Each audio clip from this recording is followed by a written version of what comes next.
What's up everybody, it's Mark from 403 Fauna. Now recently Rare Genetics Inc. shared with the ball python community how the desert ghost gene is inherited. Now we used to believe that it was a simple recessive, but it's now known to be polygenic.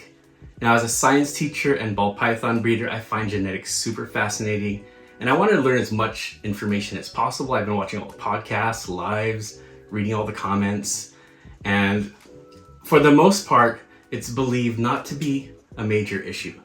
But as a small hobbyist breeder, I found one issue that to me is pretty major, and I wanted to share that with you. So I hope you kick back and listen in and enjoy the video.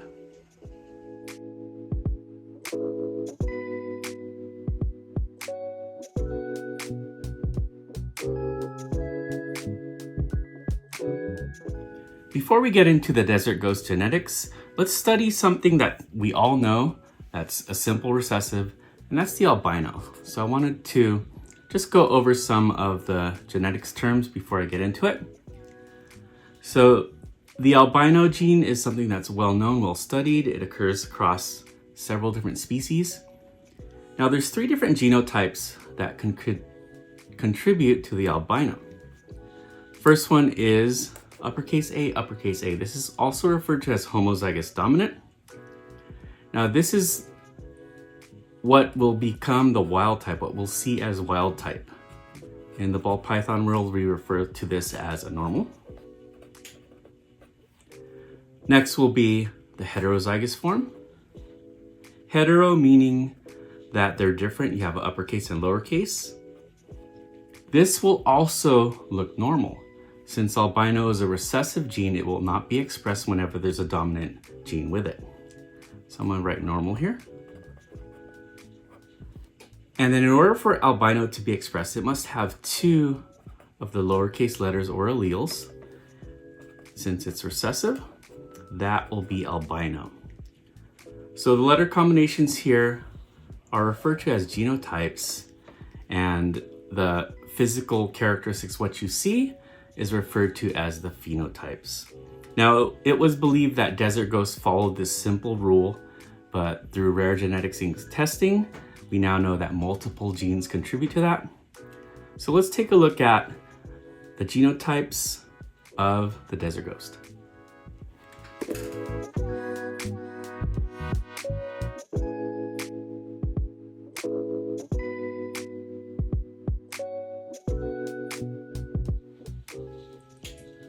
Right here we have a pastel, super enchi, desert ghost, het hypo from Fireball Reptiles. Now I think you'd agree with me that this is an exceptional example of the desert ghost. So let's take a look at the genotypes that contribute to making an animal like this.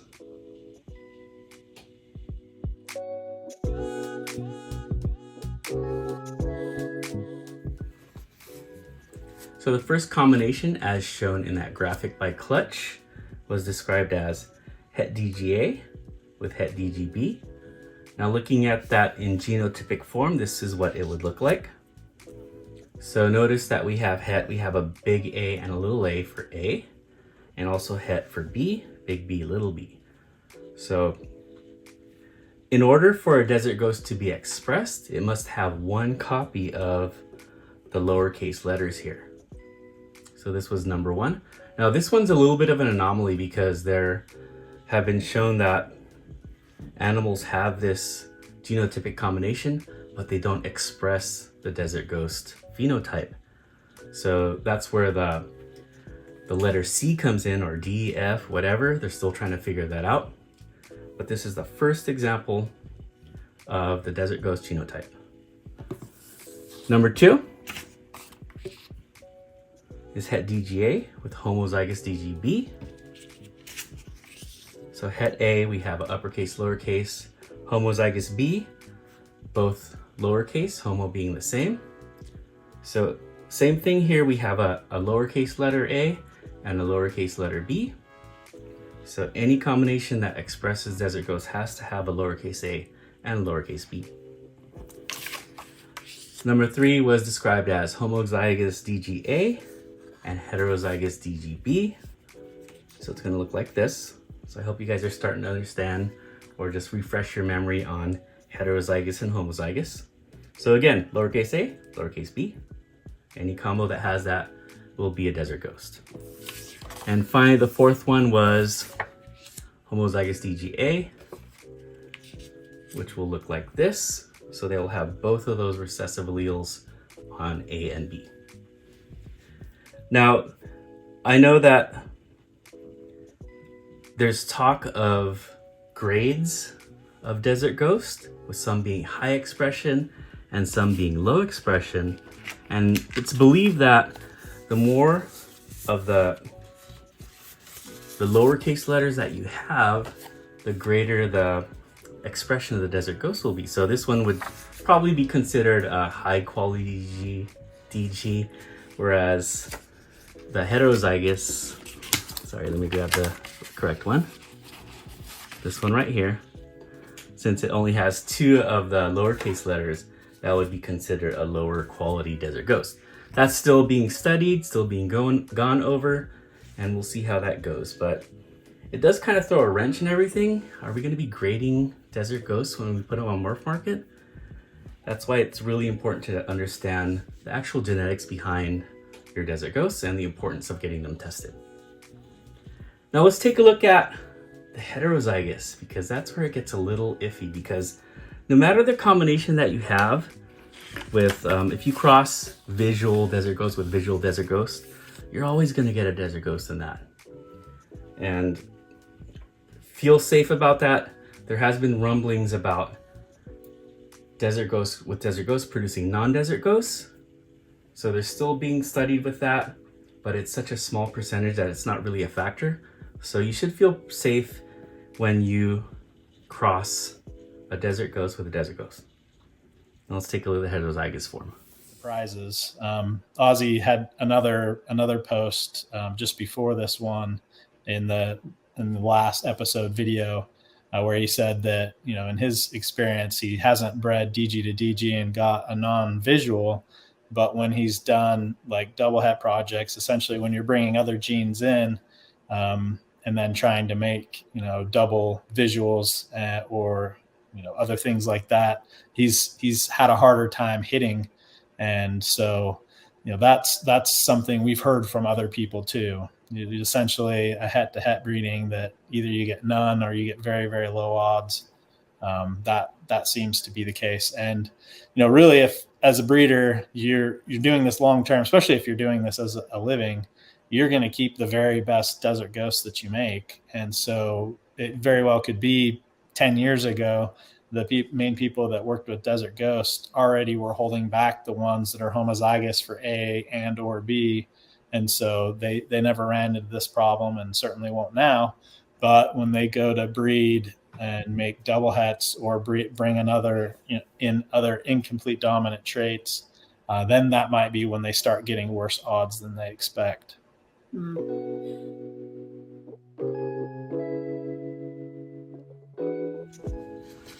Now let's take a look at the genotypes that create heterozygous desert ghosts.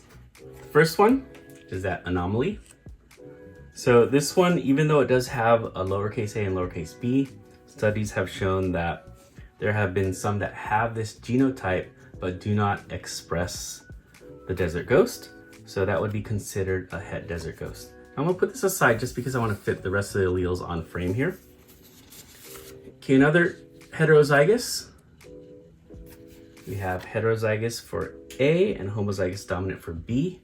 Now you're gonna notice that with all of these examples here, that they're only gonna have 1 or 2 of the lowercase alleles on one side, either A or B. Okay, so another one here. So in this case, we do have 2 of the lowercase a's, but still the b's are homozygous dominant. Another heterozygous genotype is this combination right here. So homozygous dominant for A, heterozygous for B, and finally, this would also be heterozygous, homozygous dominant A, and homozygous recessive for B. So looking at all these 4 here, the thing that they have in common is that only on one side do you have a lowercase allele, whether that is the A on this side or the B on this side. Now, the issues that we have here is that some heterozygous combinations have the potential to lead to a desert ghost visual, and some, no matter how many times you cross them, will not. Now let's take a look at this first one right here. If we had to combine two hets that had this combination, they would be able to produce a visual desert ghost because you have at least one lowercase a and one lowercase b in this combination. So I believe it still follows a 25% chance. You'd have a 25% chance to produce a visual. But what if we were to replace this one with this het? So notice that we have lowercase a's, but we do not have any lowercase b's. So in order to make a desert ghost, you have to have at least one lowercase a and one lowercase b's. So no matter how many times you cross these, there's no chance for you to get a desert ghost. And that's where the danger is when you are crossing hets for the desert ghosts. You pretty much have a 50% chance that that combination will lead to a desert ghost and 50% that it will not. So it's like flipping a coin. Now, whenever you have these 5 total combinations, you can have 16 different combinations out of that, and 8 of them will lead to a desert ghost, 8 of them will not. Again, that's our 50% chance here. And just thinking about that, it's changing my thoughts on the desert ghost gene. In fact, I want to share with you my desert ghost clown project and see why I'm kind of scared about it. So let's take a look at that.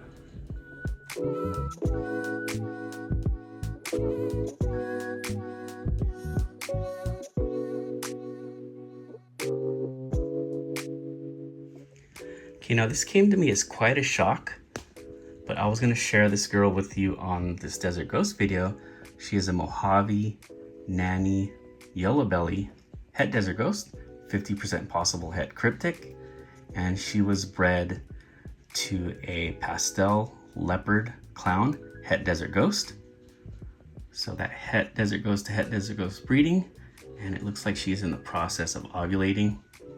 So incredible development here. I guess I'm gonna find out in a few months whether I'm on the right side of the coin on this pairing. So let's keep our fingers crossed on this one. Now I have a total of 5 double het DG clown females in the collection here at 403 Fauna, and it was super important that I chose the right male to go with them. Now I chose this pastel leopard clown het desert ghost. He's in blue right now, so he's looking a little dull.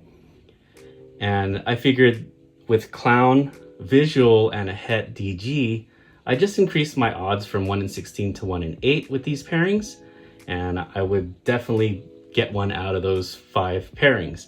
But however, with this new information, there's a chance that I could get none. I could get no desert ghost clowns from these pairings, and that's the risky part when pairing het to het with desert ghosts. I've spent thousands, I spent energy, I spent time raising these, and to think that there's a chance that I could not hit on desert ghosts at all, that's just alarming. And I'm currently seeking out a desert ghost het clown male to go with this project instead of this guy right here.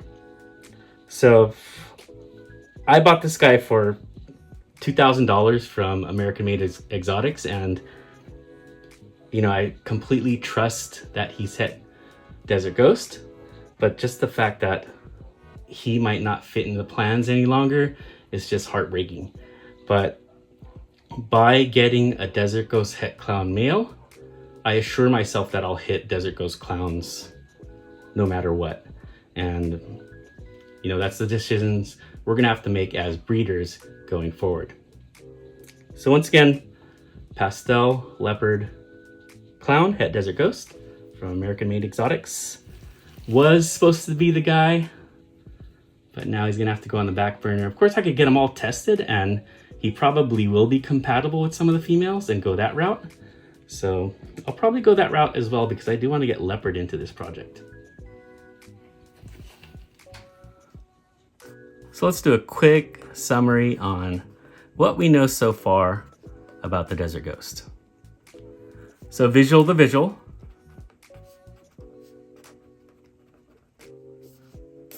You're good on that.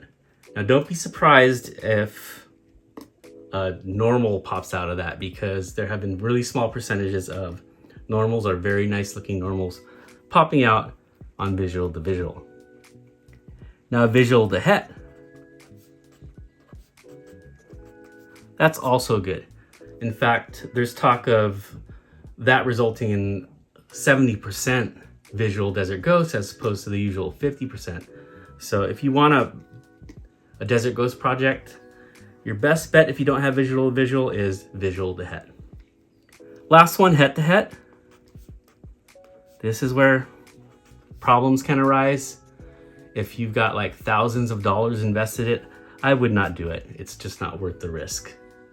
But for some of us, including with my projects, it's like the only way I can go. In fact, one of mine has already started and we'll see the results from that. Hopefully I'll fall within the 50%. That is the good part of it. Now these numbers probably aren't completely accurate because we're still learning a lot about it, especially how the C allele comes into all of this. But I think if you follow this, you should be pretty good on the Desert Ghost project. Thank you so much for joining me on this video. Now I'm not going to start panic selling all the Desert Ghosts I have here at 403 Fauna. I've got far too much time, money, and energy invested in it. What I will be doing is I'll be keeping my eyes out for the perfect Desert Ghost Het Clown male out there that should solve any issues I have in this project. I hope you found this video informative. Have a great week, everybody. Take care and be safe.